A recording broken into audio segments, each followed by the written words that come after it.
I've also talked to the Department of Children and Families. In fact, they have created a committee.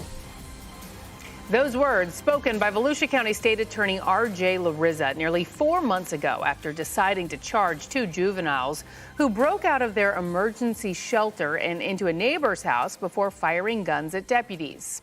It was the first time an official spoke publicly about a committee aimed at fixing the problems. So tonight, News 6 investigator Maris Badcock went to find out what has been accomplished. Since that shooting, eyes have been on all local and state agencies to find out just how they plan to fix the system. State Attorney R.J. Larissa says that fix has to come before more 14-year-olds wind up in his office.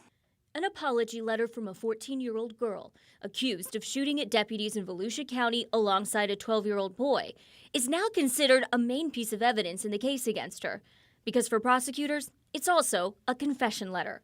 We're reviewing the cases as they go along, making sure that we get our discovery out. It's not the only high-profile juvenile case State Attorney R.J. Larissa has had to prosecute recently. In April, Teenagers are capable of things we have never imagined they could be. after a 14-year-old punched a security guard to death trying to escape this foster care home, Larissa charged the 14-year-old with manslaughter. He should be charged as an adult. In May, Larissa charged a 14-year-old with first-degree murder when investigators discovered he stabbed 13-year-old Tristan Bailey 114 times. It's not about evidence, it's about what's the appropriate thing to do. And in June, Larissa charged 14 and 12-year-old kids for the shootout between Volusia deputies. People expect state attorneys to solve these problems, but that's not what we were created for. State attorneys protect you and your families. Put the gun down now! After the Volusia shootout, I've also talked to the Department of Children and Families. In fact, they have created a committee. the Department of Children and Families spearheaded a review of the health of their system in Circuit 7.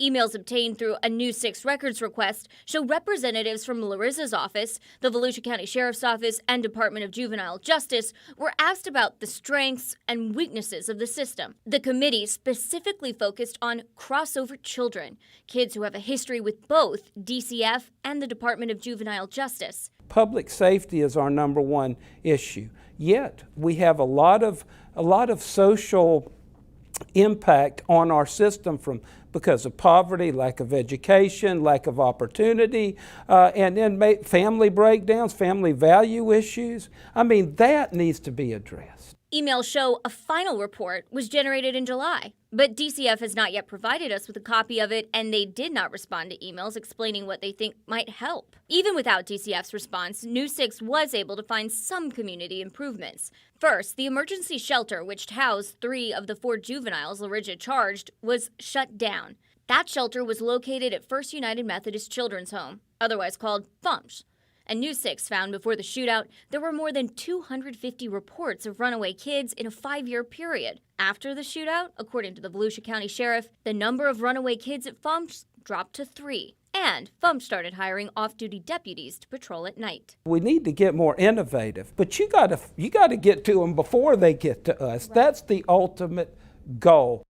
That foster care center, First United Methodist Children's Home, hired off-duty deputies after one of their security guards was killed and those kids escaped. And when they did, runaway reports went down. But we learned just a few days ago, FUMSH actually stopped contracting off-duty deputies on October 1st. And it's unclear if they will bring them back, but we are reaching out to find out if they will. I'm Maris Badcock, getting results, News 6.